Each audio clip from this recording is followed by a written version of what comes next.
selalu berusaha menyimpan sesuatu yang bisa membawa manfaat, baik untuk dirinya, untuk anak cucunya, maupun untuk keluarganya, untuk masa kini dan masa depannya. Kadang simpanan itu berbentuk uang, kadang berupa tanah, lain saat berbentuk pabrik, dan lain sebagainya. Sementara masa depan yang paling pasti adalah akhirat. Jika untuk masa depan dunia kita rela memeras keringat, membanting tulang, pergi pagi dan pulang petang, menyimpan uang, menyimpan tanah, menyimpan pabrik, pernahkah kita merenung jika satu saat kiamat datang, kita dibangkitkan dari kubur masing-masing, berdiri di padang mahsyar untuk mempertanggungjawabkan seluruh kegiatan hidup kita di dunia ini, lalu kita akan menuju ke alam akhirat. Sudahkah kita mempunyai simpanan untuk akhirat kita? Pada pertemuan kali ini saya ingin menyampaikan sebuah hadis di mana Rasulullah sallallahu alaihi wasallam bersabda, arba'un min kanzil jannah. Simpanan sorga ada 4 macam. Yang pertama, ikhfa'us sadaqah, menyembunyikan sedekah. Saudara-saudara kaum muslimin, sebagaimana yang kita maklum bahwa Allah Subhanahu wa taala melebihkan sebagian rezeki dari kita terhadap yang lain. Ada yang kaya, ada yang setengah kaya, ada yang miskin, ada yang setengah miskin, dan selanjutnya. Ada yang gajinya kecil tapi penghasilannya gede. Ada yang penghasilannya gede tapi enggak punya gaji. Ada juga yang memang gajinya gede dan penghasilannya gede. Kelebihan rezeki merupakan sunnatullah dan tidak harus membuat kita merasa lebih dari yang lain. Bahkan sebaliknya, kelebihan itu harus membuat kita ringan tangan untuk menolong mereka yang memang memerlukan pertolongan. Kalau saudara diberikan ilmu, maka pertanyaan akhirat cuma satu: ilmumu kau amalkan untuk apa? Kalau saudara diberikan umur yang panjang, pengadilan akhirat juga bertanya satu: umurmu kau habiskan di mana? Tapi kalau saudara diberikan harta, pengadilan akhirat akan bertanya 2: hartamu kau dapat dari mana? Kau belanjakan kemana? Dari mananya ditanya dan kemananya juga ditanya. Oleh karena kita akan dimintakan pertanggungan jawab, maka amanah yang bernama harta ini harus kita gunakan dengan sebaik-baiknya. Ada penggunaan yang merupakan kewajiban, itu zakat namanya. Ada penggunaan yang sewaktu-waktu, itu infak namanya.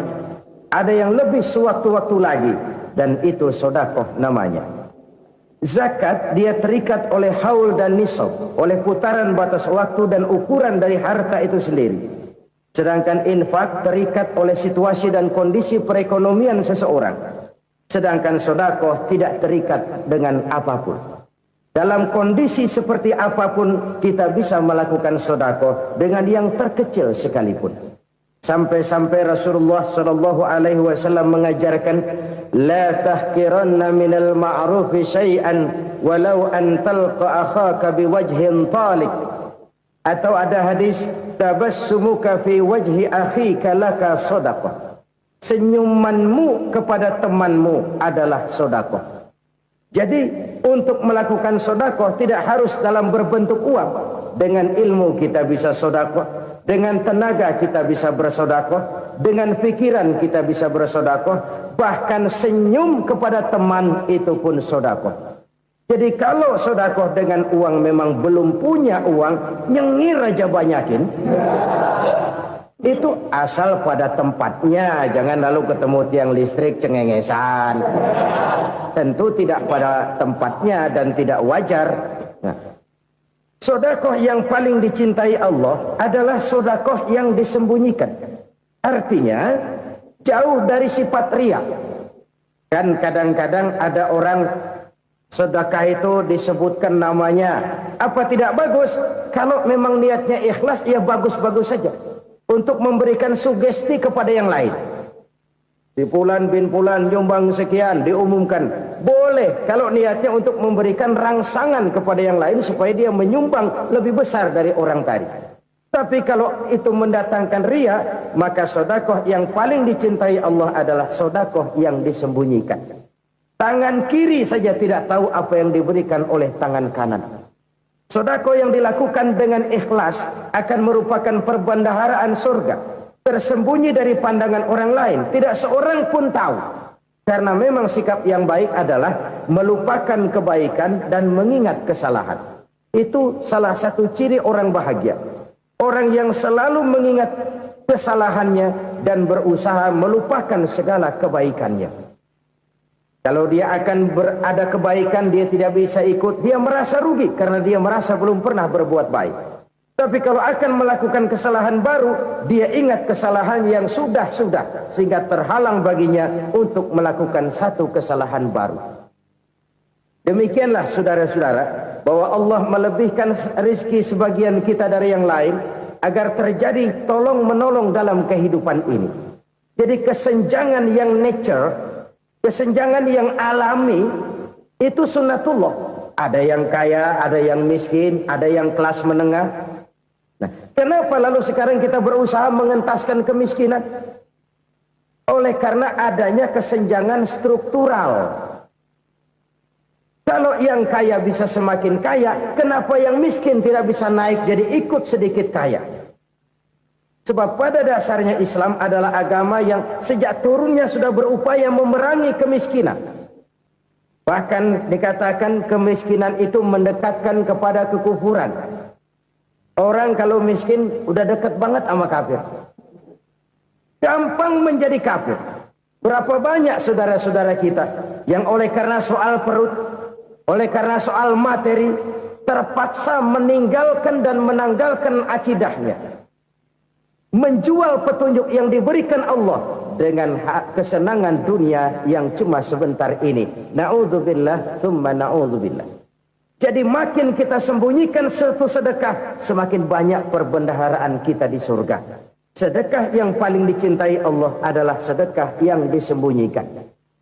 Malahan ada seorang sufi, dia punya kebiasaan kalau pergi sholat Jumat dia bawa uang, itu uang dia taruh di bawah tikar masjid. Dia niat sedekah kepada siapa saja yang nemuin itu duit. Maksudnya apa? Supaya yang nemuin nggak tahu siapa yang punya duit. Demikian dia saking ingin menyembunyikan sedekahnya. Karena sifat riya itu bisa memakan amal kita sendiri. Riya itu termasuk menyebut-nyebut kebaikan kita. Orang yang suka nepuk dada, sedikit-sedikit ngitungnya kalau nggak gua. Tuh kalau nggak gua tuh yang belah situ kalau nggak gua, kalau nggak gua. Iya kalau nggak lu kenapa emang? Orang yang suka menepuk jasad, tuh biasanya memang begitu saudara-saudara. Kalau perang lagi berkecamuk, orang nggak sempat ngaku jadi pahlawan. Tapi begitu perang selesai, yang kagak kenal bedil ngaku pahlawan, mas. Itu sesuatu yang biasa. Oleh karenanya, orang-orang yang ikhlas dalam bersedekah, disembunyikannya sedekah itu, Allah cinta betul. Malahan ada hadis memberikan jaminan, inna sedaqatal mar'il muslimi tazidu fil umri wa tadfa'u mitatas su'i. Sesungguhnya sedekahnya seorang mukmin tazidu fil umri, bisa menambah umur panjang, wa tadfa'u mitatas su'i, dan menyelamatkan manusia dari mati secara su'ul khatimah. Jadi siapa yang kepengen panjang umur, banyaklah sedekah. Yang bosan hidup, pelit terus. Sedekah menambah panjang umur dan menyelamatkan manusia dari mati secara su'ul khatimah. Pak, katanya umur itu nggak bisa ditambah, nggak bisa dikurangin. Kapan? Kalau ajal sudah datang. Wa idza jaa ajaluhum la yastakhiruna sa'atan wa la yastakdimun. Kalau ajal datang tidak bisa dimajukan, tidak bisa dimundurkan. Itu kalau ajal sudah datang. Tidak bisa lagi umur ditambah dikurangi, sudah datang. Tapi kalau belum datang, itu kan haknya Allah. Mau ditambah, mau dikurangi, hak prerogatif Allah. Sebagai pencipta manusia, Allah maha kuasa dan maha mampu. Sedekah ini menambah panjang umur dan menyelamatkan manusia dari mati secara su'ul khatimah. Itu orang mati kan sama ya, kondisinya mati, nggak nafas. Tapi hakikat mati kan lain-lain. Ada yang mati itu husnul khatimah, baik akhirnya. Misalnya lagi ngaji mati, lagi sholat mati, lagi sedekah mati. Ini yang dinamakan dengan husnul khatimah, baik di akhirnya. Sebaliknya ada yang su'ul khatimah, jelek di akhirnya. Ini yang jadi catatan akhir. Lagi nyekek botol, mampus. Lagi banting kartu, modar. Su'ul khatimah, jelek pada akhirnya. Sedekah menyelamatkan manusia dari mati secara su'ul khatimah. Dan kita semua kepengen mendapat husnul khatimah, jauh dari su'ul khatimah. Oleh sebab itu yang bisa menyelamatkan kita dari penyakit itu antara lain adalah sedekah yang disembunyikan, yang dikerjakan dengan ikhlas karena Allah, tidak karena kepengen dipuji orang, tidak karena ingin dikatakan orang pemurah. Sebab orang dermawan itu orang yang memberi tanpa harus diminta. Kalau masih harus diminta, ya belum dermawan namanya, masih harus diminta. Kalau nggak diminta ya tulus, lolos, polos. Saudara-saudara kaum muslimin rahimakumullah. Harta adalah amanat dan akan kita pertanggungjawabkan. Allah melebihkan rizki sebagian kita dari yang lain agar kita saling tolong menolong, bantu membantu. Nabi janjikan siapa yang meringankan beban saudaranya muslim di dunia, Allah akan meringankan bebannya di akhirat nanti. Sebuah jaminan dari baginda Nabi. Si orang yang kita bantu barangkali tidak bisa membalas, Allah yang akan membalas lewat jalan lain yang tidak pernah kita sangka-sangka. Ada orang tanya, Pak, ini ada orang nyumbang masjid sambil marah-marah, bagaimana? Saya bilang sumbangannya aja ambil, marahnya jangan. Marahnya jangan diambil, itu urusan dia. Saudara-saudara kaum muslimin rahimakumullah. Umat Islam ini kan umat yang punya potensi besar. Kadang kita merenung, kenapa kadang-kadang pembangunan masjid kok lambat sekali? Kalau hotel hari ini peletakan pertama, bulan depan peresmian. Supermarket hari ini peletakan batu pertama, minggu depan peresmian. Tapi kalau sudah yang namanya masjid, kadang-kadang peletakan batu pertama sekaligus jadi batu terakhir. 3 tahun, 4 tahun, campur nebar jalak di jalanan, duit dijaring kayak ikan sepat. Apa tidak ada orang Islam yang kaya? Banyak. Apa tidak ada pengusaha muslim yang jadi konglomerat? Ada. Lalu yang belum banyak itu yang komit terhadap nilai-nilai agamanya. Akhirnya kita jatuh jadi umat yang lemah. Belum ada pengusaha konglomerat muslim buka pabrik supermi cap beduk misalnya umpamanya atau pabrik kecap cap sorban supaya identitas keislamannya sedikit kelihatan.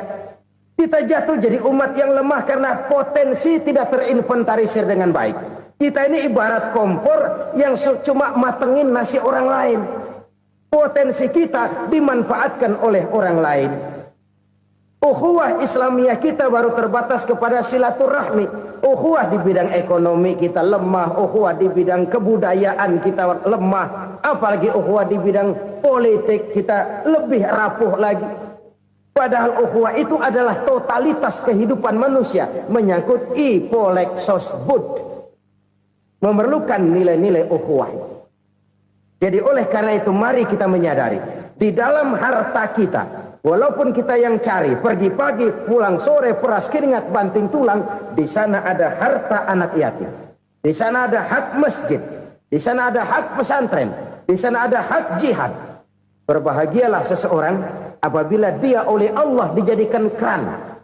Keran itu menyimpan air, tapi tidak untuk dirinya, tapi disalurkannya kepada mereka yang memang memerlukannya. Saudara-saudara kaum muslimin rahimakumullah, ini yang pertama. Jadi perbendaharaan surga adalah menyembunyikan sedekah. Orang lain nggak tahu, kita pun nggak pernah ngitung-ngitung. Kita anggap lewat begitu saja, padahal itu deposit akhirat. Satu. Yang kedua, perbendaharaan surga itu apa? Wa kitmanul musibah, menyembunyikan kesulitan. Kadang orang takut menghadapi kesulitan, tapi makin kita merenung, hidup ini kan sebenarnya urusan. Takut sama urusan, ya jangan hidup. Tandanya orang hidup itu kalau punya urusan.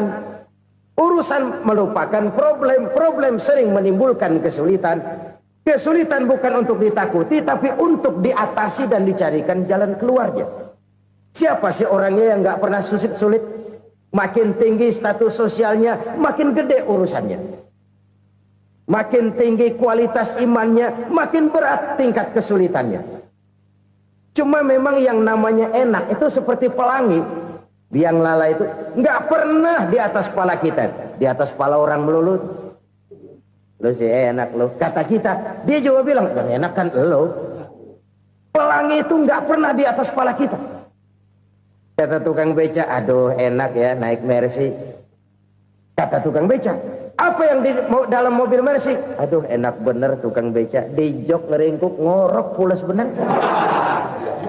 Saya kamar pakai AC, sejuk, tempat tidur sutra, empuk, alga, spring bed, kulak kulik, nggak bisa pulas kalau belum minum Valium, belum tidur. Enak bener tukang beca, di jok ngorok nggak tahu wetan kulon.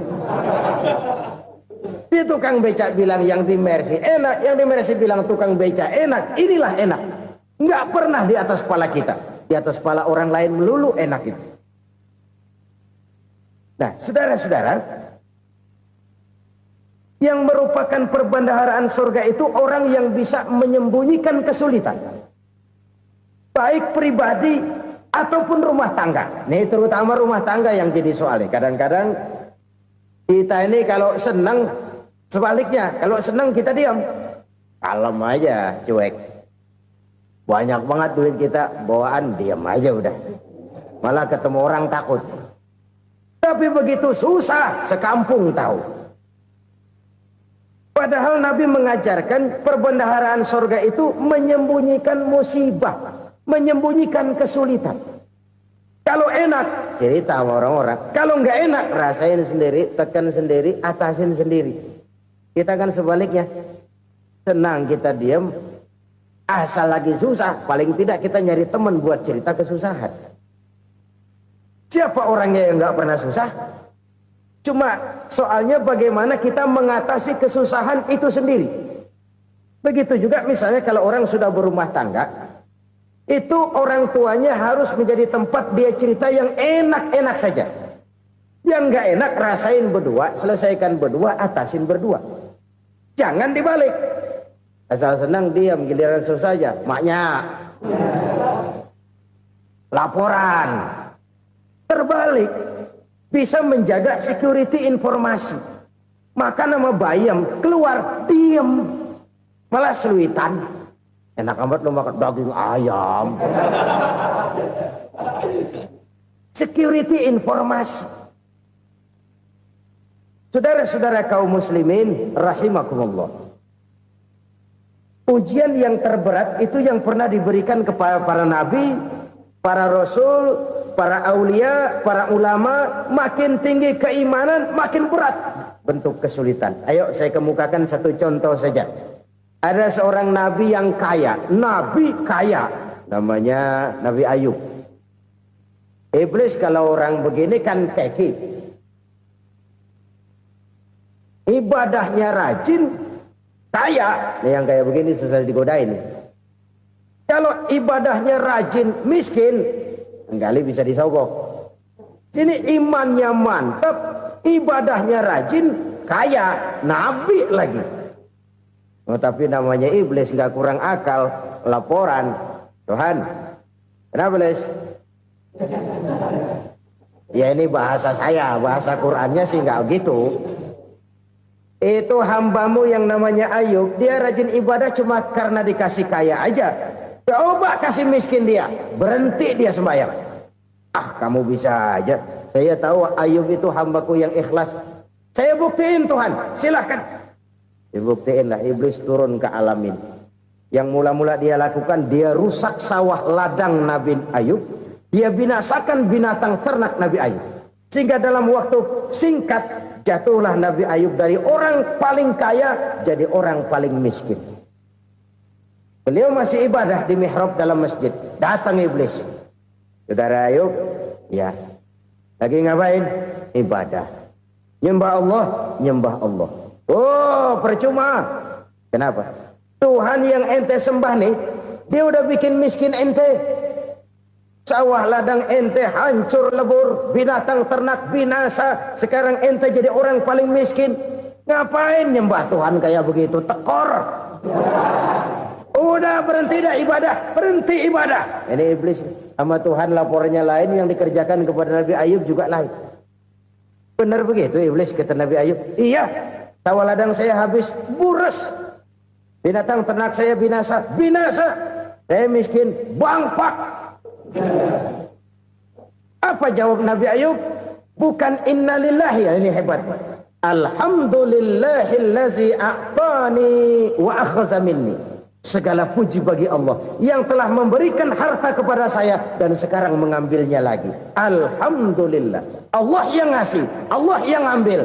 Itu mah urusan Allah. Iblis cuman ibadah jalan terus, sujud lagi Nabi Ayub. Iblis seleher gondok banget. Dasar Nabi nggak mempan dia apa-apain. Miskin malah alhamdulillah. Allah yang ngasih, Allah yang ambil. Jadi kalau kita tidak komit, kita tidak terikat kepada kaya, miskin, senang, susah, apa yang bisa bikin kita susah? Jadikan kekayaan, kemiskinan, jadikan senang, susah sebagai anak buah yang bisa kita atur. Jangan kekayaan ngatur kita, jangan kemiskinan ngatur kita. Kita yang harus mengatur mereka. Senang, susah, kaya, miskin, bahagia, sengsara, jadikan itu anak buah yang bisa kita atur. Kalau sekarang kita kaya, lain saat boleh jadi kita miskin, semiskin-miskinnya. Allah yang ngasih, Allah yang ambil. Tenaga mana yang bisa menghalangi? Ibadah jalan terus. Iblis makin gondok. Dasar Nabi loh. Akhirnya apa? Nabi Ayub dikerjain, diberikan penyakit. Demikian fatal penyakitnya. Bayangin, udah miskin sakit. Masya Allah. Miskin sakit. Sakitnya nggak lama, kira-kira 16 tahun. Istrinya 3, 2 mental minta ceraiin. Ngerawatin laki bengek begini. Senang belum tentu, susah udah pasti nih. Cerai aja, cerai dah. Cerai. Tinggal satu Siti Rahmah yang setia menemani beliau. Sesetia-setianya hati perempuan. Satu saat Siti Rahmah bilang, "Bang, iya, abang kan Nabi, Bang. Lalu, namanya Nabi kan doanya jarang meleset, Bang. Maksud kamu minta kenapa sih sama Tuhan biar abang sembuh, baik dah, Bang?" Siti Rahmah, iya. Saya sakit berapa tahun sih dah? 16 tahun, Bang. Sebelum ini saya sehat berapa tahun? Ya kira-kira 60 tahun, Bang. Nah, coba ente banding-bandingin, Rahmah. Saya dikasih sehat 60 tahun, dikasih sakit 16 tahun. Sudah nggak sabar mau doa kepada Allah minta sembuh. Saya malu kepada Allah. Diuji dengan yang luar biasa seperti ini, tidak mengganggu stabilitas kehambaannya. Dia tetap menghamba kepada Allah Subhanahu wa ta'ala. Saudara-saudara kaum muslimin rahimakumullah.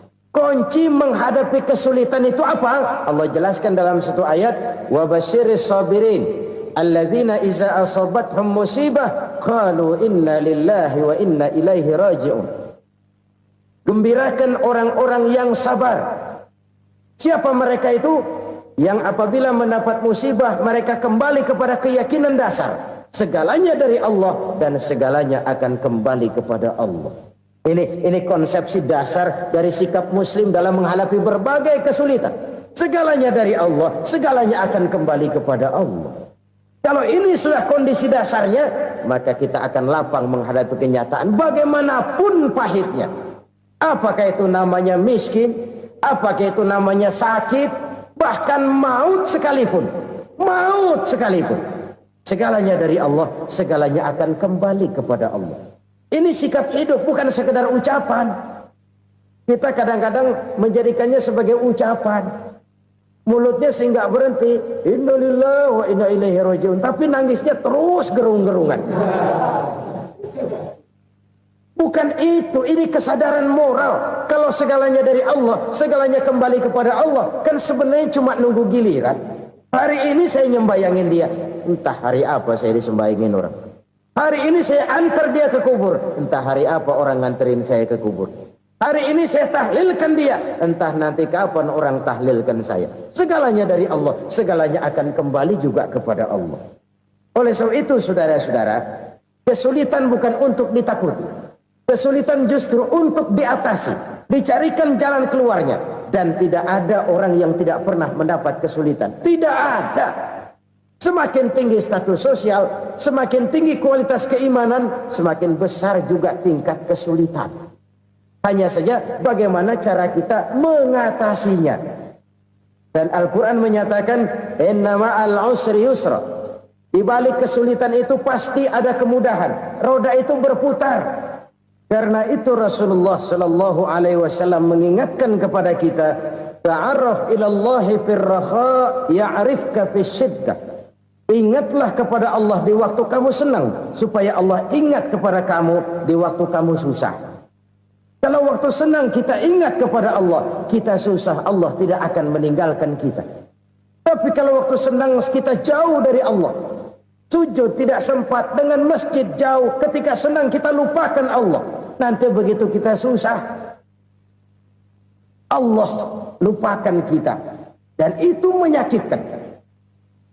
Oleh karena itu orang-orang tua kita dulu bilang, kalau lagi sehat ingat-ingat lu bakal sakit nanti. Kalau lagi kaya ingat-ingat satu saat kita bakal jatuh miskin. Bahkan kalau lagi muda ingat-ingat kita bakal tua. Dan yang terpenting, kalau lagi hidup ingat-ingat kita bakal mati. Saudara-saudara kaum muslimin rahimakumullah. Jadi yang kedua yang merupakan perbendaharaan surga, menyembunyikan musibah. Saudara-saudara kaum muslimin rahimakumullah. Hal ketiga yang merupakan perbendaharaan surga adalah wasilatur rahmi. Orang yang suka bersilaturahmi. Sebagaimana yang kita maklum bahwa manusia adalah makhluk yang disebut zon politika. Makhluk sosial yang tidak mungkin hidup sendiri-sendiri. Betapa dan siapapun kita memerlukan orang lain. Bodoh betul manusia kalau tinggal di tengah masyarakat tapi tidak mau bermasyarakat. Merasa hebat sendiri, pintar sendiri, gagah sendiri, kaya sendiri. Mungkin kalau mati juga ngubur sendiri. Jangankan kita di sini, di sorga saja Nabi Adam waktu sendirian bengong melulu, mondar mandir. Allah tegur dam sepi dam. Ya ini kalau bahasa saya. Iya Tuhan sepi ini nggak ada coret-coretan pisan ini. Diciptakan Siti Hawa baru anteng Nabi Adam. Itu di sorga. Cobalah. Umpamanya saudara tinggal di Jakarta nih. Kayak bener. Apaan aja di Jakarta punya saudara dah. Jembatan Semanggi ambil. Monas, Buntel bawa pulang. Hotel-hotel ambil semua. Cuman tinggal di Jakarta sendirian. Apa enaknya? Betapa dan siapapun kita perlu orang lain. Tidak ada seorang pun yang bisa memenuhi kebutuhan hidupnya secara sendiri-sendiri. Nah, Islam telah menyelamatkan manusia dari ras diskriminasi. Mengikat manusia dengan persaudaraan yang berlandaskan kepada akidah. Karena itu dianjurkan bersilaturahmi. Bahkan Nabi menyatakan, man arada ayyubsata lahu fi rizqihi wa yunsa'a fi atharihi falyasil rahimah. Siapa yang kepengen diluaskan rezekinya dan dipanjangkan usianya, banyaklah ia bersilaturahmi. Siapa yang kepengen dimudahkan rezekinya, hendaknya ia banyak bersilaturahmi. Kalau banyak teman, kesulitan kan paling tidak ada tempat cerita. Udah susah sendirian, kita pikirin diri, nggak ada tempat tukar pikiran. Cepet banget sama bengek. Dilawan sendiri. Nah, secara makro kita bisa berkata, tidak mungkin ada kemenangan kalau tidak ada kekuatan. Tidak ada kekuatan kalau tidak ada kesatuan dan persatuan. Tidak mungkin ada kesatuan dan persatuan tanpa semangat silaturahmi. Kalau umat Islam mau menang, dia harus kuat. Kalau umat Islam mau kuat, dia harus bersatu. Kalau umat Islam mau bersatu, dia harus membudayakan silaturahmi ini. Bahkan sampai-sampai kata Nabi, kalau bisa cari nilai tambah. Apa? Silman koto'ak. Bersilaturahmilah kau kepada orang yang marah denganmu. Masya Allah, indahnya ajaran agama kita. Orang yang marah pun kepada kita, kata Nabi, kalau bisa bersilaturahmilah kepadanya, kepada orang yang marah itu. Di situ nilai tambah. Cuman jujur nih hadis, ngucapinnya gampang, ngamalinnya yang berat banget. Orang marah sama kita, kita disuruh silaturahmi, ada apa malu? Lu marah, ada gua marahan lagi, tunggu pikirin. Saudara-saudara kaum muslimin rahimakumullah. Tapi ini yang diajarkan, bahkan ini yang dicontohkan oleh baginda Rasul. Bagaimana begitu mudah, misalnya satu saat Abu Jahal ini ngatur strategi bagaimana bikin Muhammad celaka. Dia gali lubang di depan tempat tidurnya. Dia tutupin daun korma. Terus dia panggil seseorang, ke sini. Kasih tahu Muhammad, pamannya sakit keras, minta ditengokin. Berangkat orang ini ke sana. Muhammad, labbaik. Pamanmu sakit keras, dia minta ditengokin. Baik, saya akan datang menjenguk beliau. Berangkatlah Nabi ke rumah Abu Jahal tanpa prasangka apapun. Abu Jahal udah pasang setil, selimut 3 rangkap setengah dipakai, persis kayak orang meriang.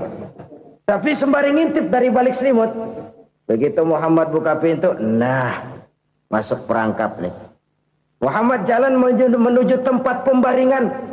Makin lama makin dekat, makin lama makin dekat, makin dekat ke lubang yang dipasang oleh Abu Jahal itu. Dalam hati Abu Jahal, terus dah jatuh, mampus dah lo ini. Mampus lo hari ini nih. Apa yang terjadi? Malaikat Jibril datang. Muhammad, pamanmu cuma pura-pura sakit. Di depan tempat tidurnya ada lubang perangkap supaya kamu jatuh ke situ. Sudah, kamu pulang. Balik kanan Nabi. Sudah hampir jatuh ke lubang, balik kanan, pulang.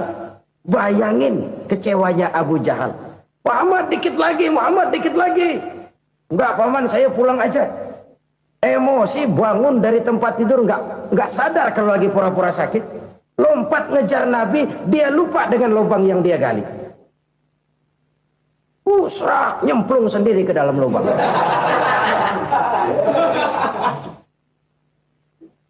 Nabi terus berlalu. Ini terjadi keanehan. Jatuh ke lubang yang dia gali itu sebenarnya nggak terlalu dalam ya, antara 3-4 meteran lah. Tolong saya jatuh ke lubang ini. Datanglah pelayan-pelayannya itu. Angkat saya dari sini. Oh, yang ngulurin tambang. Satu gulung, belum juga nyampe itu tambah. Kurang, beli lagi ke warung. Sambung, ulur lagi, nggak juga bisa sampai. Wah, ini kerjaan Muhammad ini. Tolong, siapa salah seorang kamu ke rumah Muhammad, kasih tahu encangnya kecebur.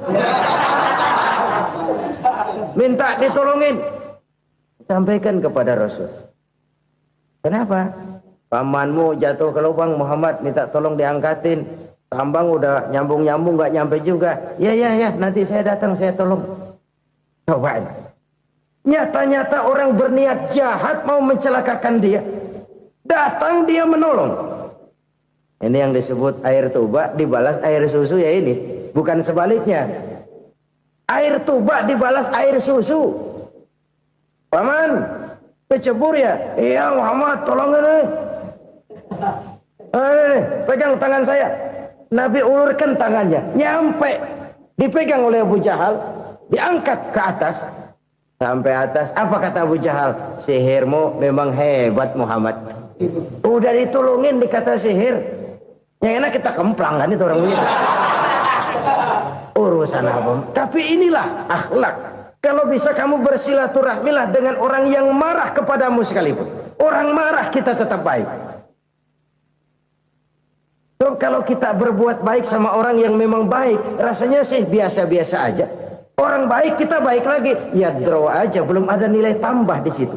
Baru ada nilai tambah kalau kita bisa berbuat baik kepada orang yang nyakitin kita. Itu namanya kita setingkat di atas dia. Dia sakitin kita, kita berbuat baik sama dia. Dia pelit sama kita, kita baik sama dia. Dia marahin kita, kita deketin dia. Di situ kita punya nilai tambah. Jadi siapa yang ingin diluaskan rezekinya kata Nabi dan dipanjangkan umurnya, hendaklah ia banyak-banyak bersilaturahmi. Sederhana sebenarnya silaturahmi, tapi silaturahmi membangkitkan semangat kesatuan dan persatuan. Kesatuan dan persatuan melahirkan kekuatan. Dalam matematika 1 ditambah 1 pasti 2. Tapi di tengah masyarakat 1 orang takut ditambah 1 orang takut, hasilnya jadi 2 orang setengah berani. Kenapa setengah berani? Karena udah berdua. Tadi pan takut sendirian. Kalau dia kumpul turu-turu takutlah jadi berani. Kita yang lemah, kita yang tidak berdaya, kita yang miskin, kalau mau kompak bersatu, apa yang nggak bisa kita kerjain? Apalagi tinggal di kota besar, pilihan cuma 2. Bertahan atau minggir. Bertahan atau minggir. Untuk bisa bertahan harus mampu bersaing. Untuk mampu bersaing harus punya keahlian. Keahlian harus ditunjang dengan pendidikan, ditambah oleh kekompakan sebagai umat. Udah miskin mencar mulu, orang injak kita. Orang nggak pandang urusan apa yang malu. Oleh karena itu silaturahmi pada hakikatnya merupakan roh dari ukhuwah yang diajarkan oleh agama kita. Bagaimana Islam menyelamatkan masyarakat manusia dari ras diskriminasi, mengikat manusia, dan tidak ada persaudaraan yang lebih indah selain persaudaraan yang diikat dengan nilai-nilai akidah. Sepanjang orang di jalan Allah, itulah saudara kita. Keluar dia dari jalan Allah, selesailah persaudaraan sampai di situ. Karena itu, kalau ingin menyimpan sesuatu di surga, banyaklah bersilaturahmi. Datang ke rumah ini, datang ke rumah itu, dan lain sebagainya. Itu simpanan kita di akhirat nanti. Ini yang ketiga. Saudara-saudara, yang keempat, perbendaharaan surga itu apa? Wa qawlu la hawla wa la quwwata illa billah. Ucapan la hawla wa la quwwata illa billah. Ibadah kan ada yang berat, modalnya besar. Bangun masjid berat, modalnya besar. Bangun rumah sakit berat, modalnya besar. Ada ibadah yang berat, tapi modalnya ringan. Misalnya puasa. Puasa itu berat, mengendalikan nafsu. Kalau sekedar nggak makan nggak minum sih enteng, mengendalikan nafsu. Itu jihad terbesar, tapi kan modalnya ringan, cuma niat saja. Ini ibadah berat, modalnya ringan. Ada ibadah yang ringan, modalnya juga enteng. Seperti termasuk ucapan la haula wa la quwwata illa billah. Tanpa sadar, la haula wa la quwwata illa billah. Nyelengin tuh di surga. Nyelengin, kita nggak terasa, nyelengin simpenan akhirat. La haula wa la quwwata illa billah. Nyimpan lagi. Kaget, la haula wa la quwata illa billah, nyimpan lagi, banyak simpanan. Walaupun sebenarnya yang dimaksud di sini adalah kesadaran batin bahwa tidak ada daya dan kekuatan kecuali Allah. Itu intinya. Kita memulai pekerjaan disunahkan baca bismillah, kan begitu. Apa itu? Kesadaran moral Bahwa ini saya bisa kerjakan. Saya kerjakan ini dengan menyebut nama Allah. Kenapa? Kalau Allah tidak memberikan daya dan kekuatan, mana mampu saya kerjakan ini. Maka saya kerjakan ini dengan menyebut nama Allah. Bismillah. Kesadaran moral. Manusia hanya wajib berusaha, tapi nggak pernah wajib berhasil. Banyak hal-hal yang kalau kita renungkan secara rasio nggak mungkin. Tapi jadi kenyataan. La haula wa la quwata illa billah. Tidak ada daya dan kekuatan kecuali bagi Allah semata-mata. Kesadaran moral akan kelemahan dan keterbatasan makhluk bernama manusia. Kadang kita kagum dengan otak, tapi kita sering lupa sama yang bikin otak. Padahal bagaimanapun hebatnya otak, yang bikin otak pasti lebih hebat dari otak. Nggak percaya, silahkan otak-otakan. Inilah kecenderungan. Kita kagum dengan pesawat-pesawat mutakhir, bukan main besi gede banget terbang itu. Alangkah hebatnya. Lalu apa yang bikin otak tidak lebih hebat dari itu semua? Kita puji laut. Apa yang bikin laut tidak lebih hebat dari laut itu? La haula wa la quwata illa billah. Tidak ada daya dan kekuatan kecuali Allah. Apa yang bisa kita lakukan? Kalau tidak karena daya dan kemampuan yang diberikan oleh Allah kepada kita. Lahirlah sikap tawadu, rendah hati. Tidak melonjak menjadi angkuh dan sombong. Sadar akan kelemahan dan keterbatasan diri. Sebagai makhluk yang diciptakan oleh Allah subhanahu wa ta'ala. Jadi satu sisi ini ucapan yang berpahala. La haula. Jadi wiridan. Pada sisi lain ini kesadaran moral. Sikap mental, kesadaran batin, bahwa yang punya daya dan kekuatan itu cuma Allah. Kita nggak pantas untuk sombong, sebab sombong itu pakaiannya Allah. Kita nggak sedang pakai pakaian Allah, kegedean. Dan makin kita renungi, makin terbentur. Apa sih yang bisa kita sombongin? Kita mau sombong apa? Kaya, pintar, itu kan semua relatif. Di atas langit masih ada langit lagi.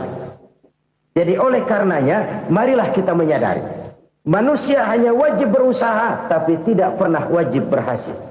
Yang berusaha saja tidak wajib berhasil, apalagi yang tidak berusaha. Islam bukan agama orang pemalas yang selesai sholat lalu ngelohom, nggelenggem ayem-ayem. Tapi Islam bukan agama orang sombong yang setelah berusaha lalu tidak memerlukan Allah.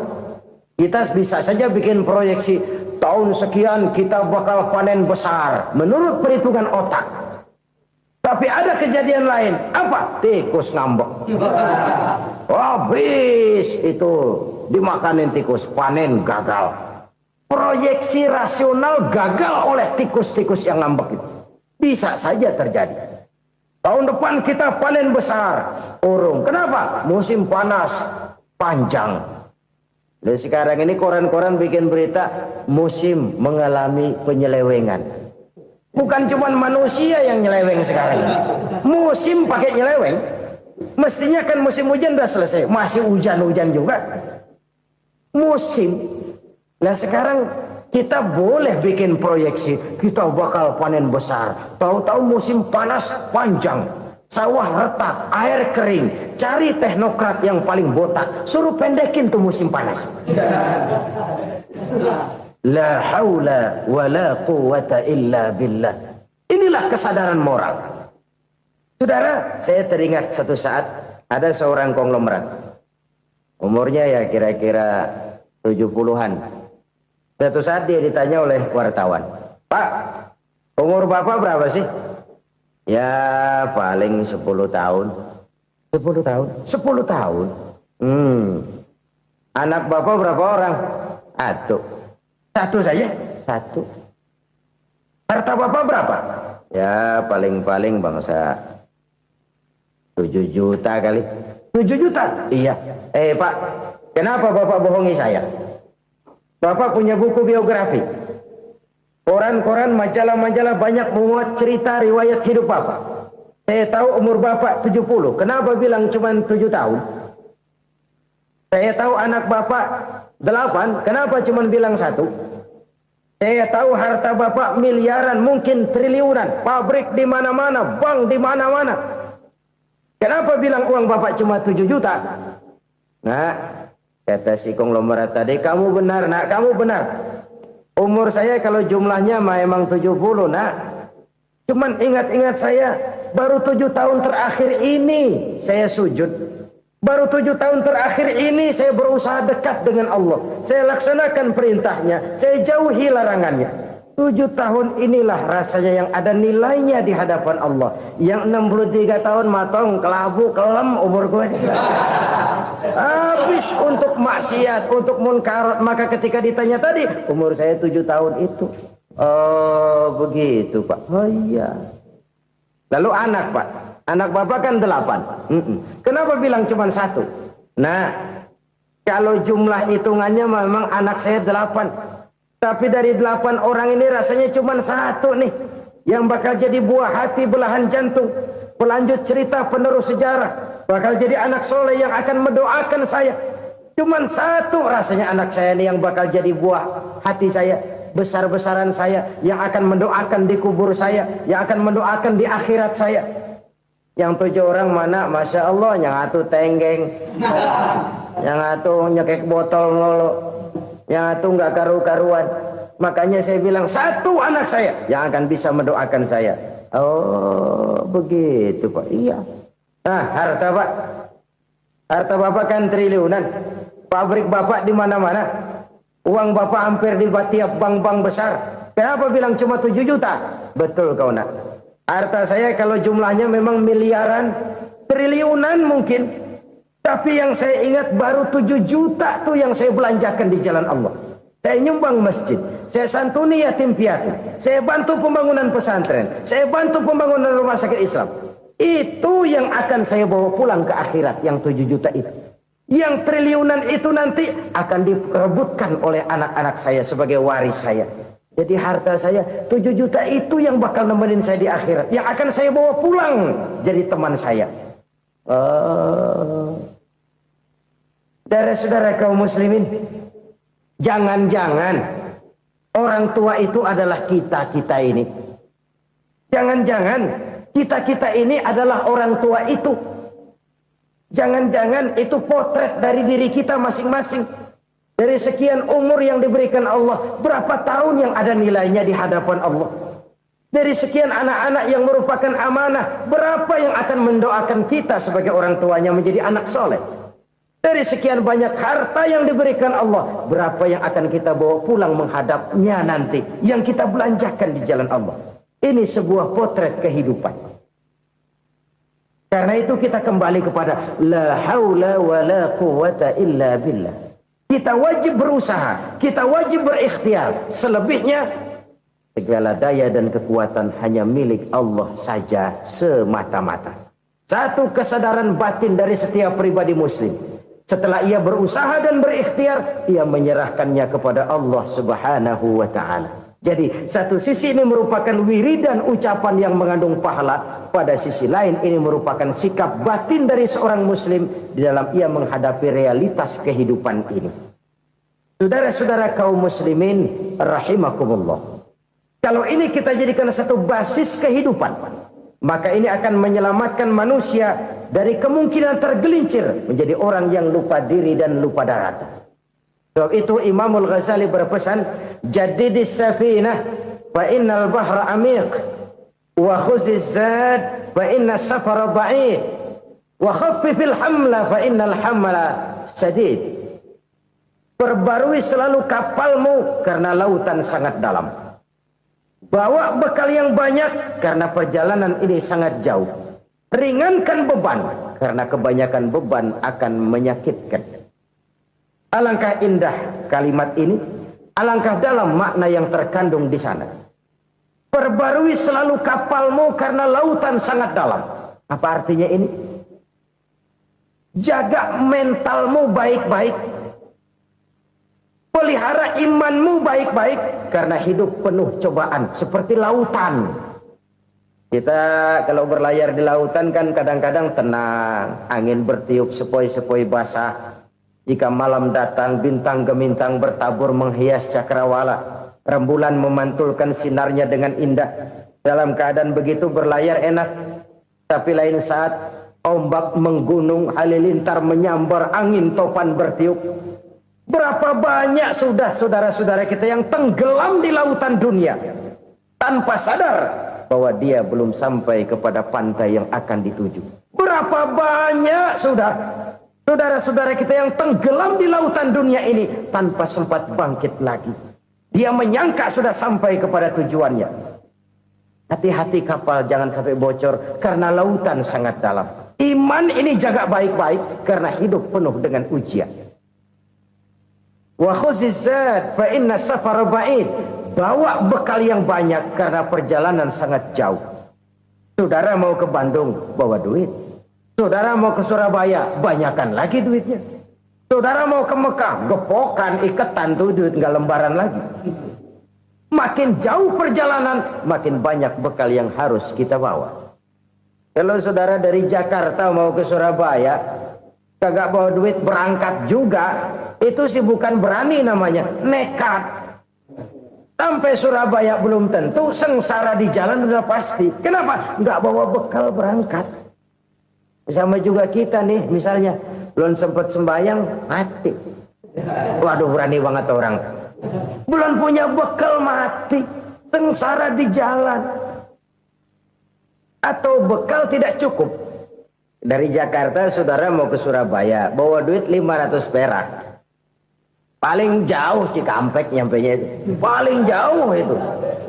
Antara jauhnya perjalanan dengan bekal yang saudara bawa tidak seimbang. Hidup ini perjalanan panjang. A walking tour. Dimulai dari alam arwah. Sebelum jasad diciptakan, roh diciptakan lebih dulu.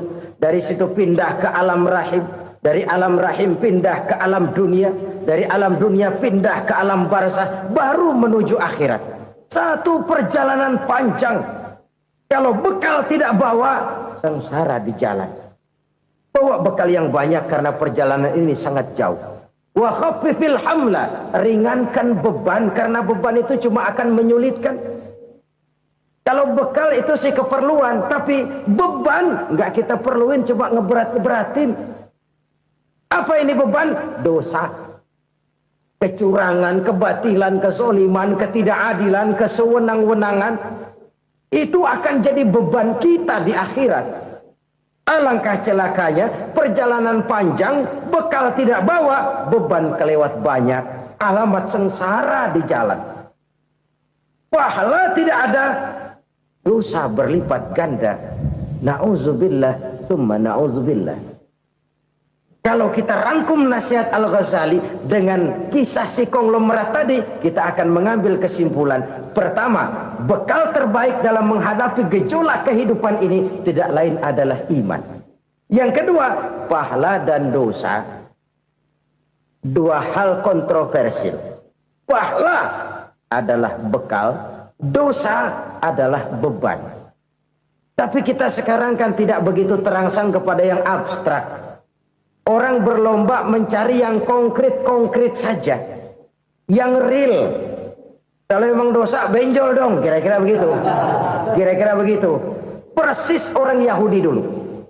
Orang Yahudi itu kan pernah minta kepada Nabi Musa. Ya Musa, lan nu'mina laka hatta narallaha jahrah. Musa, kami nggak bakal mau beriman kepada Allah kalau belum kami lihat Allah ada nongkrong di depan kami. Kalau memang Tuhan ada, taruh dong di depan kami. Mau yang konkret-konkret saja. Kalau memang dosa, benjol dong. Kalau memang pahala, berasa dong. Orang terangsang kepada yang real, yang konkret-konkret saja. Karena itu, untuk mengejar dosa, orang mau bayar. Tapi untuk mengejar pahala, walaupun tidak bayar, orang segan. Ini yang dikatakan oleh Nabi, kamu mengharapkan ke surga, tapi kamu berat melaksanakan sesuatu yang bisa membawa kamu ke surga. Kamu ingin jauh dari neraka, tapi tiap saat kamu lakukan perbuatan-perbuatan yang justru menjerumuskan kamu ke neraka. Idda'aitum an-najata minan nar wa ramaitum fiha anfusakum. Kamu ingin selamat dari neraka, tapi kamu lemparkan diri kamu ke neraka. Kamu ingin masuk surga, tapi berat sekali kamu melakukan perbuatan-perbuatan yang bisa menyampaikan kamu di surga. Saudara-saudara kaum muslimin rahimakumullah. Jadi hal keempat yang merupakan perbendaharaan surga adalah la haula wa la quwwata illa billah. Satu sisi ini merupakan ucapan yang memperberat timbangan akhirat. Pada sisi lain ini merupakan sikap hidup seorang muslim. Kesadaran batin yang sangat dalam bahwa tidak ada daya dan kekuatan kecuali Allah. Dan itu kita simbolkan pada saat memulai pekerjaan dengan bismillah, dengan menyebut nama Allah. Satu kesadaran moral, saya hanya bisa melakukan ini karena diberikan daya dan kekuatan oleh Allah. Lahirlah sikap tawadu, rendah hati, tidak melonjak menjadi angkuh dan sombong. Saudara-saudara, sampai sini dulu jumpa kita kali ini. Semoga 4 perbendaharaan surga ini dapat kita lakukan, yang kelak akan merupakan bekal kita di kemudian hari nanti. Amin ya rabbal alamin. Bapak-bapak, ibu-ibu, saudara-saudara kaum muslimin rahimakumullah. Di dalam kehidupan kita sebagai seorang muslim, minimal 5 kali dalam sehari semalam kita mendengar seruan untuk mendirikan solat yang disebut azan. Ada kalimat menarik di dalam kalimat azan itu, yakni seruan hayya 'alal falah, marilah menuju kepada keberuntungan, marilah meraih kemenangan. Seruan ini adalah kecenderungan dari setiap manusia, apapun warna kulitnya. Artinya, setiap orang dalam hidup selalu ingin meraih dan mencari kemenangan. Kemenangan akan melahirkan kepuasan batin, dan kepuasan batin memberikan kebahagiaan. Sedangkan kekalahan melahirkan penderitaan batin, dan penderitaan batin menjerumuskan seseorang di dalam berbagai bentuk kerugian. Jikalau inilah seruan azan, maka masalahnya ialah apa yang menyebabkan kita meraih kemenangan. Al-Quranul Karim memberikan tuntunan dan ajaran kepada kita bahwa orang-orang yang memperoleh kemenangan itu tidak lain adalah orang-orang yang bertakwa. Hanyalah mereka yang bertakwa kepada Allah Subhanahu wa ta'ala pada akhirnya akan tampil sebagai pemenang. Lalu siapa orang yang bertakwa itu? Dijelaskan dalam awal-awal Al-Baqarah, orang yang bertakwa yang akan meraih kemenangan. Pertama, allazina yu'minuna bil ghaib, yaitu orang-orang yang beriman kepada yang gaib. Percaya bahwa ada alam yang gaib, alam yang abstrak, alam yang tidak bisa dijangkau oleh salah satu daripada panca indera kita. Mereka percaya dan beriman kepada adanya malaikat, beriman kepada adanya iblis dan jin, beriman kepada adanya alam kubur, beriman kepada adanya alam mahsyar, beriman kepada adanya alam akhirat, beriman kepada adanya surga dan neraka. Beriman bukan cuma sekedar beriman dalam ucapan bibir saja, tetapi beriman yang nilai iman itu mampu mewarnai gerak dan gaya hidupnya. Iman yang meresap sampai ke tulang sumsum, kemudian memberikan dampak positif di dalam kehidupan manusia. Alam, kita tahu, adalah sesuatu yang selain Allah, dan Allah bukanlah alam. Apapun namanya selain daripada Allah, itu adalah alam. Alam pada hakikatnya terbagi menjadi 2. Ada alam syahadah, alam nyata, alam konkret, alam yang bisa dijangkau oleh salah satu indera kita.